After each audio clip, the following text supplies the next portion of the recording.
ভাৰতৰ মাজত চলি আছে চেপা উত্তেজনা সকলো প্ৰকাৰে প্ৰতিশোধ লবলৈ সাজু ভাৰত নমস্কাৰ এটা বিশেষ খবৰলৈ আহিছো ভাৰত আৰু চীন দুয়ো বৰ্তমান শক্তিশালী ৰাষ্ট্ৰ আজিৰ ভাৰত 1962 চনৰ ভাৰত নহয়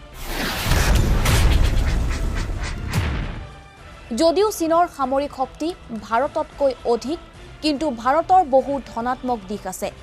আৰু যুদ্ধৰ অভিজ্ঞতা চীনতকৈ ভাৰতৰ অধিক 1999 চনৰ কাৰ্গিল যুদ্ধত ভাৰতে পাকিস্তানক পৰাস্ত কৰাৰ পিছৰে পৰা ভাৰতীয় সেনাক পাহাৰীয়া অঞ্চলৰ আটাইতকৈ শক্তিশালী সেনা হিচাপে বিবেচিত কৰা হৈছে আৰু এতিয়া চাও আহক কাৰ কিমান শক্তি আছে জনসংখ্যা ভাৰতৰ 1.3 বিলিয়ন চীনৰ 1.4 বিলিয়ন মাটিকালি ভাৰতৰ 32,87,590 কিলোমিটাৰ চীনৰ 95,96,961 কিলোমিটাৰ প্ৰতিৰক্ষা বাজেট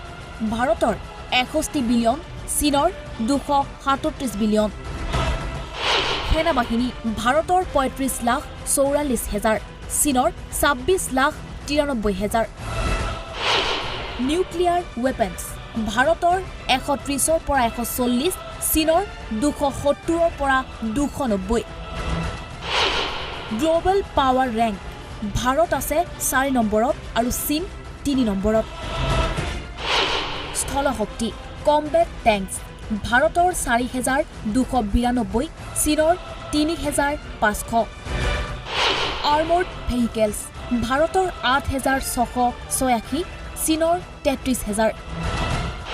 ৰকেট প্ৰজেক্টৰ্ছ ভাৰতৰ 264 চীনৰ 2,650 বায়ু শক্তি ভাৰতৰ মুঠ এয়াৰক্ৰাফ্ট 2,123 চীনৰ 3,210 কম্বেট এয়াৰক্ৰাফ্ট ভাৰতৰ 538 চীনৰ 1,232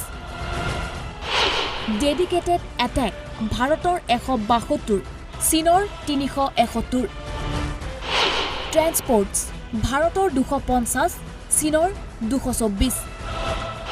ট্ৰেইনাৰ্ছ এয়াৰক্ৰাফ্ট ভাৰতৰ 359 চীনৰ 314 স্পেচিয়েল মিছন এয়াৰক্ৰাফ্ট ভাৰতৰ 77 চীনৰ 111 হেলিকপ্টাৰ্ছ ভাৰতৰ 772 চীনৰ 911 এটেক হেলোছ ভাৰতৰ 23 চীনৰ 281 জলশক্তি ফ্লিট ষ্ট্ৰেংথ ভাৰতৰ 285 চীনৰ 777 এয়াৰক্ৰাফ্ট কেৰিয়াৰ্ছ ভাৰতৰ 1খন চীনৰ 2খন সাবমেৰিনছ ভাৰতৰ 16খন চীনৰ 74খন ডেষ্ট্ৰয়াৰ্ছ ভাৰতৰ 10খন চীনৰ 36খন ফ্ৰিগেটছ ভাৰতৰ 13খন চীনৰ 52খন কৰভেটছ ভাৰতৰ 19 চীনৰ 50 মাইন ৱাৰফেয়াৰ ভাৰতৰ 3 চীনৰ 29 পোৰ্টছ এণ্ড টাৰ্মিনেলছ ভাৰতৰ 13 চীনৰ 22 লেবাৰ ফ'ৰ্চ ভাৰতৰ 52 কোটি 19 লাখ চীনৰ 80 কোটি 67 লাখ যুদ্ধ হলে ভৌগোলিক স্থিতিয়ে বিশেষ ভূমিকা পালন কৰিব ভাৰত আৰু চীনৰ মাজত 3,468 কিলোমিটাৰ দীঘলীয়া সীমা আছে ইয়াৰে অধিক ভাগ অঞ্চল পৰ্বতীয় য'ত নাই সুগম পথ আৰু নাই দলঙো উচ্চতাত অক্সিজেনৰ মাত্ৰাও কম হয় এনে অঞ্চলত যুদ্ধ কৰাটো যথেষ্ট কঠিন কাম চীনে এটা কথা ভালদৰে জানে যে পৰ্বতীয় অঞ্চলত ভাৰতীয় সেনা যথেষ্ট শক্তিশালী কিন্তু ইয়াৰ পিছত বহুতে হয়তো প্ৰশ্ন কৰিব যে 1962 যুদ্ধত কিয় হাৰিছিল ভাৰতে 62 যুদ্ধত পৰাজিত হোৱাৰ ভালেমান কাৰণ আছে ইয়াৰে অন্যতম কাৰণটো হৈছে আন্তঃগাঁথনি ভাৰতে কেতিয়াও লাডাখ অঞ্চলৰ আন্তঃগাঁথনিক গুৰুত্ব দিয়া নাছিল আৰু যাৰ বাবে 1962 যুদ্ধত ভাৰতীয় সেনাই ভালদৰে অস্ত্ৰ-শস্ত্ৰ লাভ কৰা নাছিল কিন্তু এতিয়াৰ পৰিস্থিতি বহু পৃথক প্ৰধানমন্ত্ৰী নৰেন্দ্ৰ মোদীয়ে ভাৰত চীন সীমান্তৰ ৭৫% আন্তঃগাঁথনি ইতিমধ্যে সম্পূৰ্ণ কৰিছে আৰু এইটোৱে মূল কাৰণ যিয়ে বিন্ধি আছে চীনক চীনে 1979 চনত ভিয়েটনামৰ সৈতে যুদ্ধ কৰিছিল আৰু য'ত পৰাজিত হৈছিল ৰঙা চীন আৰু তাৰ পিছৰে পৰা কোনো যুদ্ধত লিপ্ত হোৱা নাই চীনে চীনৰ 50% পুৰণি কাৰিকৰী টেংক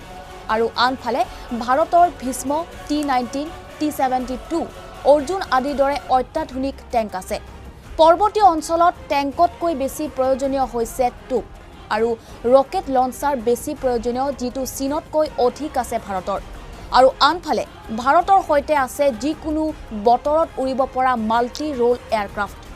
আৰু আনফালে চীনৰ কেৱল JN এয়াৰক্ৰাফ্টৰহে এই ক্ষমতা আছে ভাৰত চীন সীমান্তত ভাৰতৰ বহু এয়াৰবেছ আছে কিন্তু চীনৰ এয়াৰবেছ বেছি সংখ্যক উচ্চ স্থানত যদিও ভাৰততকৈ চীন কিছু গুণে শক্তিশালী তথাপিও ভাৰতৰ এনে ধনাত্মক দিশ আছে যে চীনক যুদ্ধত হৰুৱাব পাৰে আৰু আনফালে শেষত এইটোৱে ক'ব লাগিব যে বিশ্বৰ অৰ্থনীতিত ভাৰত আৰু চীনৰ ওপৰত যথেষ্ট নিৰ্ভৰশীল আৰু যাৰ বাবে অন্য দেশসমূহে দুয়ো দেশৰ যুদ্ধৰ পৰিস্থিতিক হাম কটাবলৈ য'ত পৰনাস্তি চেষ্টা কৰিব গ্লোবেল ফায়াৰ পাৱাৰৰ মতে যুদ্ধ হলে যথেষ্ট ক্ষতিৰ সন্মুখীন হ'ব দুয়ো দেশ আৰু এই যুদ্ধৰ কোনো ফলাফল নোলাব ধন্যবাদ